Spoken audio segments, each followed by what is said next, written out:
Hello, MGTOW. Hello, men. This is Howard Dare. Thanks for stopping by. So, I want to pose the question, are women fools? Because here's the thing. There's no great women scientists. There's no great women inventors. There's no great women explorers. There's no great women artists throughout history. There's a few here and there, there's a handful. Individually, a woman can do anything she wants. But on the whole, women are not great achievers. They're not ambitious. They don't build new industries. And anybody who thinks that they were oppressed and they were unable to do so, and that they will now, in this modern age, express their true genius, that's not true, because nobody was ever stopping them from creating poetry or mapping the stars. They just never did it, and they don't do it. It's not in their nature. They don't take great chances. They don't want to take great chances, so they're not great explorers. And when you raise them as if they are, and you tell the men that, they're no different from women, when all women want to do is build nests and gather resources, well, hell, you've just cut the human race in half, haven't you? You've just cut the true accomplishment of the men, of the true leaders. You've just taken that away. And that's what modern Western civilization is trying to do. That's what it's doing. That's why men walk around looking so weak and timid and unsure. Damn right, that's the proper way to act. If you act or hold yourself any other way, you're going to lose your job.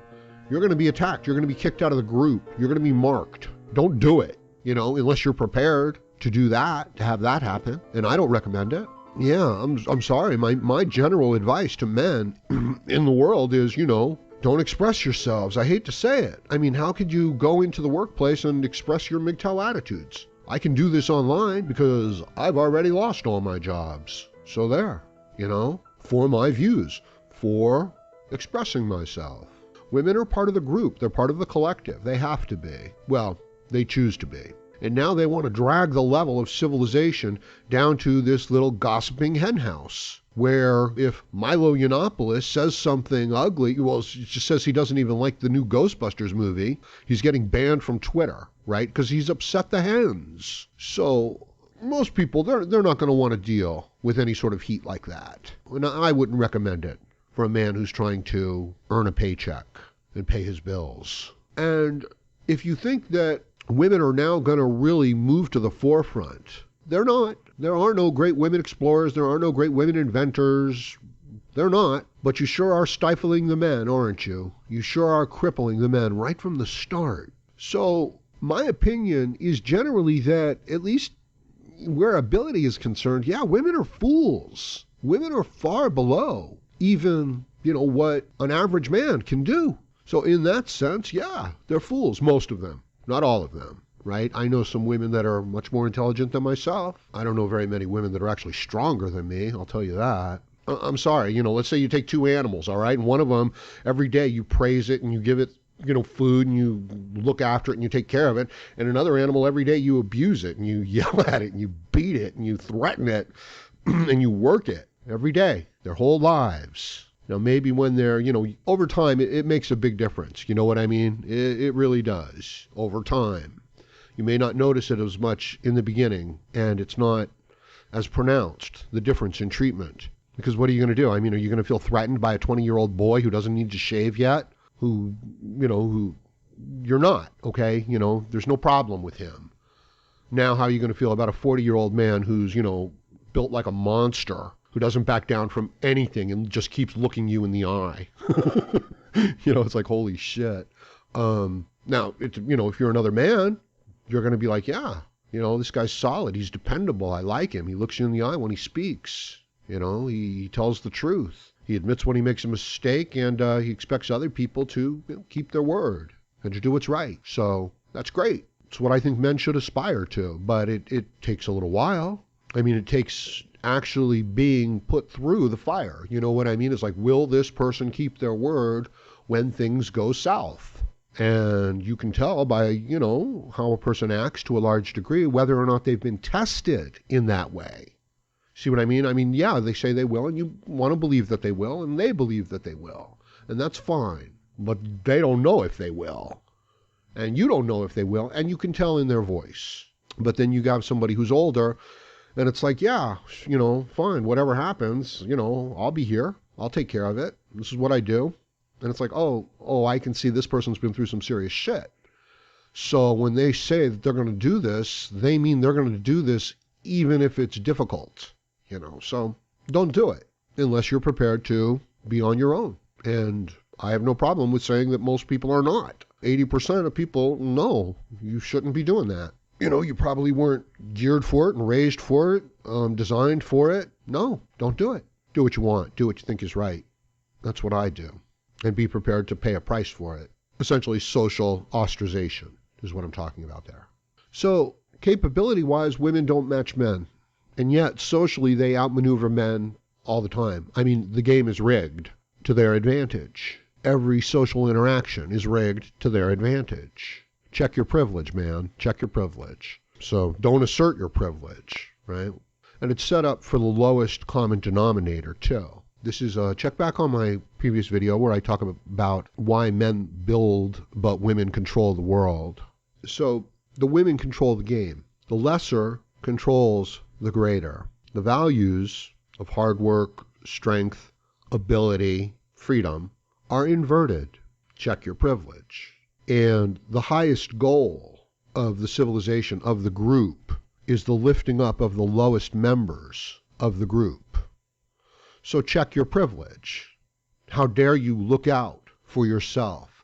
How dare you promote yourself? How dare you use your strength, your superior intelligence, your superior discipline, your superior commitment? Check your privilege. How dare you attempt to do what you must do in order to survive?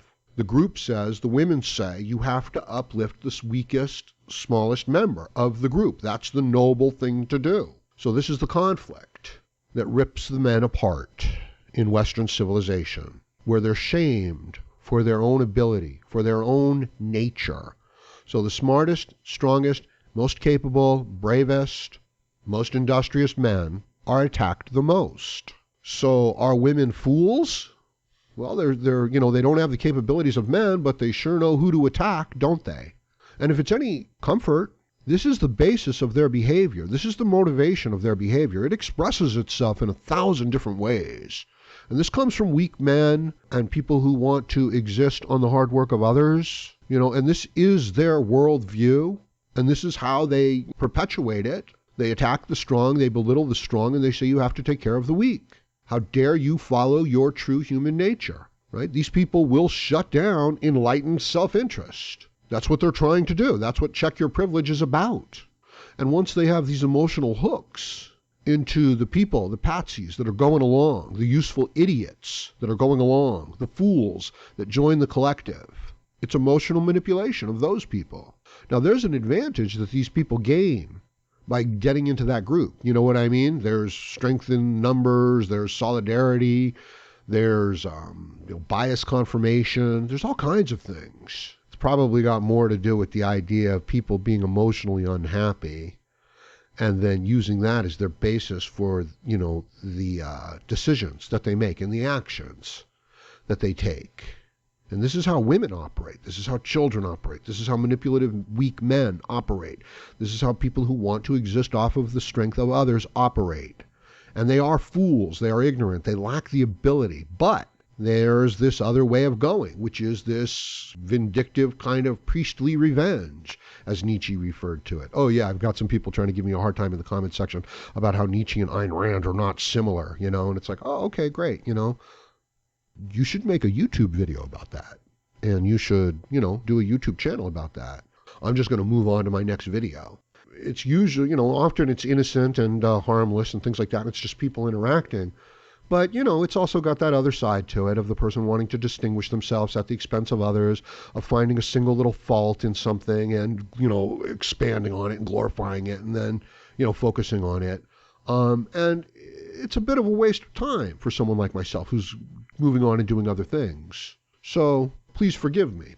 So I keep wanting to restate this, and I keep wanting to say it in the same way, that while the women and the weaker people lack the ability of the stronger man, they manipulate the social situation, they invert the values, which is where they're, insisting that you check your privilege, where this culture that has done more to uplift more people than any other culture in the world, I'm talking about Western civilization, is demonized and, needs to be punished. Western civilization ended slavery, okay? Every civilization participated in slavery, most of them, but only one of the civilizations ended it.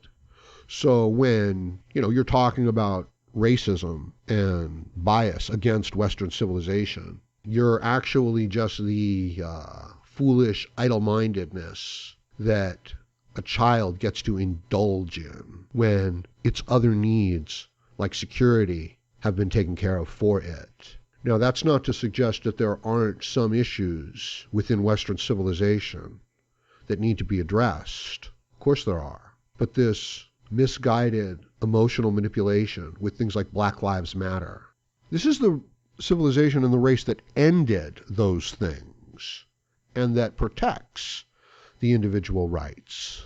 But this emotional appeal to people, it works. I mean, if you've ever been to, a good concert, even if you don't really like the musician too much, or like it's the opening band, you know what I mean? And it's like, I didn't even come here to see these people. It's like, no, if the whole crowd gets into it and, they're good musicians, you can get swept up into the whole event. So, yeah, in my opinion, women are fools.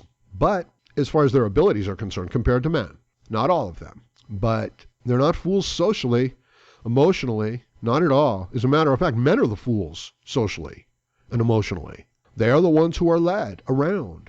And our Western civilization, it seems like our world is falling apart. Now, maybe it's just me, right? Maybe I'm at that age where that's how a man sees the world. It's very possible. But I think with the upcoming American election, and I am an American, proudly, we've got a clash of these worldviews, perfectly represented by someone like Donald Trump, who is successful in business.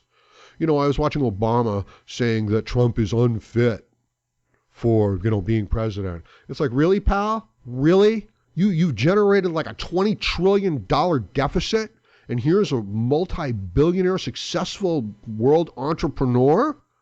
Huh. Because if our economy was run like his business, we'd be doing pretty well. So when you say he's woefully unfit, what does $19 trillion deficit mean? How's that for woefully unfit? And how's billions, hundreds of billions of dollars of profit in the private industry? How is that woefully unfit? And how is beating the hell out of 17 other Republican candidates on 1/10 of the budget? How is that for woefully unfit? No, I think that we need a change. This idea of representing the truth as falsehood, and then if you can get enough people to go along with it, this is the foolishness that I'm talking about, where women have the advantage, right? You've got someone here who's capable, who's successful, who's demonstrated it, who's been through the fire, and will go through the fire every day, all the time, 24 hours a day, 7 days a week. It's par for the course. Versus somebody without those abilities, without those strengths, without that experience that exists within a group that gets by not based on their results, but based on their approval within the group. And now these worlds collide, don't they? And you see, you can't even build a civilization on this bullshit emotional group stuff, this collectivist, communistic-like thought, this leftist-leaning garbage. You can't even build a civilization on it. You have to build the civilization on these strong, independent, reality-based Western ideals, out of which grow things like sciences and the institutions that we have. So there is a greatness of Western civilization, and it has to do with the greatness of the men within Western civilization, and to some degree even the women. But it is the women and the weakness and the greed that's ripping it down and tearing it down. And it's tearing down the individual rights. And it's tearing down the idea that we are made up of strong individuals, not of a bunch of people who depend on the group and get taken care of through welfare. So this has gone on a lot longer than I expected, and I've kind of rambled onto a bunch of different subjects. But let me know what you think about it in the comments section below. Please like, share, comment, subscribe, donate, and join me again, Howard Dare, as I plan to have more content for you. Thank you, MGTOW.